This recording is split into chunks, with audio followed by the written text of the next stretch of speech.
श्री शिवाय नमस्तुभ्याम। श्री शिवाय नमस्तुभ्याम। शनिवार त्रयोदशी प्रदोष व्रत कथा इस प्रकार है।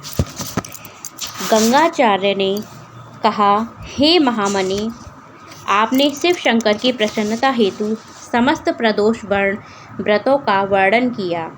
अब हमें शनि प्रदोष व्रत विधि सुनने की इच्छा रखते हैं, सो कृपा करके सुनाइए। तब सूत जी बोले, हे ऋषि, निश्चयात्मक रूप से आपका शिव पार्वती के चरणों में अत्यंत प्रेम है। मैं आपको शनि त्रयोदशी प्रदोष व्रत की कथा बतलाता हूँ, सो ध्यानपूर्वक सुने।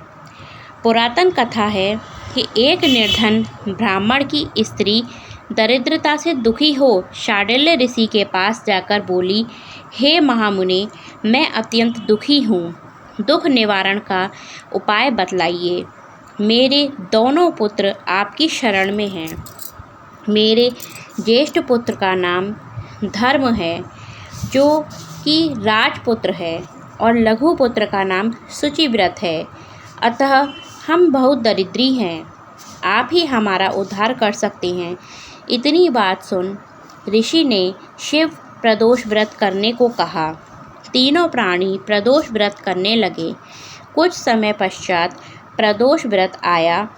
सब तीनों ने व्रत का संकल्प लिया।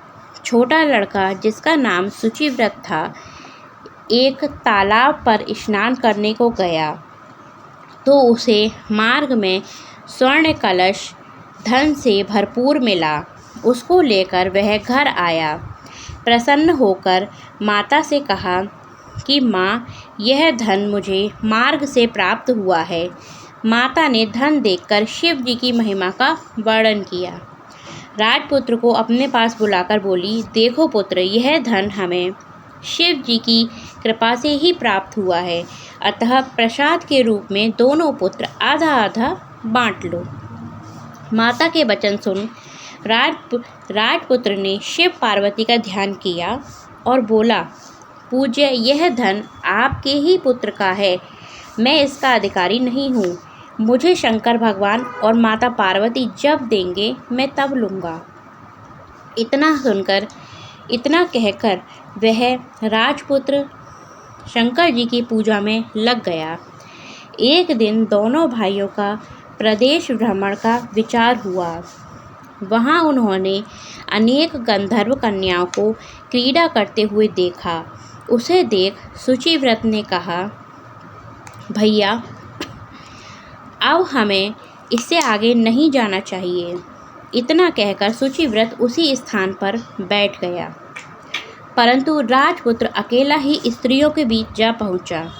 वहां एक अति सुंदर स्त्री राजकुमार पर मोहित हो गई। राजपुत्र के पास जाकर कहने लगी, हे सखियों, इस वन के समीप ही जो दूसरा वन है, तुम वहां जाकर देखो। भांति भांति के पुष्प खिले हैं, बड़ा ही सुहावना समय है। उसकी शोभा देखकर आओ। मैं यहाँ बैठी हूँ, मेरे पैरों में पीड़ा हो रही है। सखियों से यह सुन सब सखियाँ दूसरे वन को चली गई। वह अकेली सुंदर राजकुमार की ओर देखती रही। इधर राजकुमार भी कामुक दृष्टि से उसे निहारने लगा। तो युवती बोली कि आप कहाँ रहते हैं, वन में कैसे पधारे, किस राजा के पुत्र हैं, क्या नाम है? राजकुमार बोला कि मैं विंध्यर्व नरेश का पुत्र हूँ, आप अपना परिचय दें। युवती बोली, मैं विद्रविक नामक गंधर्व की पुत्री हूँ, मेरा नाम अंशुमति है। मैंने आपकी मन स्थिति को जान लिया है कि आप मुझ पर मोहित हैं। विधाता ने हमारा तुम्हारा संयोग मिलाया है।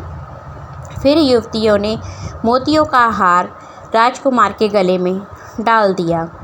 राजकुमार हार स्वीकार करते हुए बोला कि हे भद्रे, मैंने आपका प्रेमोपहार स्वीकार कर लिया है, परंतु मैं निर्धन हूँ। राजकुमार के इन वचनों को सुनकर गंधर्व कन्या बोली, मैं जैसा कह चुकी हूँ वैसा ही करूँगी, अब आप अपने घर जाएं। इतना कहकर वह गंधर्व कन्या सखियों के पास चली गई।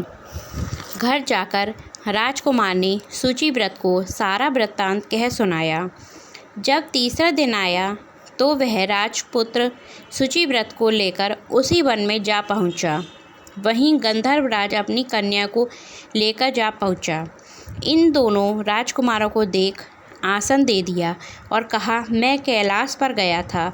भगवान शिव ने मुझसे कहा है कि धर्मगुप्त नाम का एक राजपुत्र है जो इस समय राजविहीन निर्धन है, मेरा परम भक्त है। हे गंधर्वराज, तुम उसकी सहायता करो। अतः मैं महादेव की आज्ञा से इस कन्या को आपके पास लाया हूँ। आप इसका निर्वाह करें। मैं आपकी सहायता कर आपको राजगद्दी पर बिठा दूंगा। इस प्रकार गंधर्वराज ने कन्या का विधिवत विवाह कर दिया। विशेष धन और सुंदर गंधर्व कन्या को पाकर राजपुत्र अति प्रसन्न हुआ। भगवत कृपा से यह समयोपरांत अपने शत्रुओं का दमन करके राज्य का सुख भोगने लगा। बोलो शंकर भगवान की जय। हर हर महादेव। अगर वीडियो पसंद आए तो कमेंट में हर हर महादेव ज़रूर लिखें और मेरे चैनल को लाइक करें, शेयर करें और सब्सक्राइब करना ना भूलें। Thank you for watching this video. Thank you.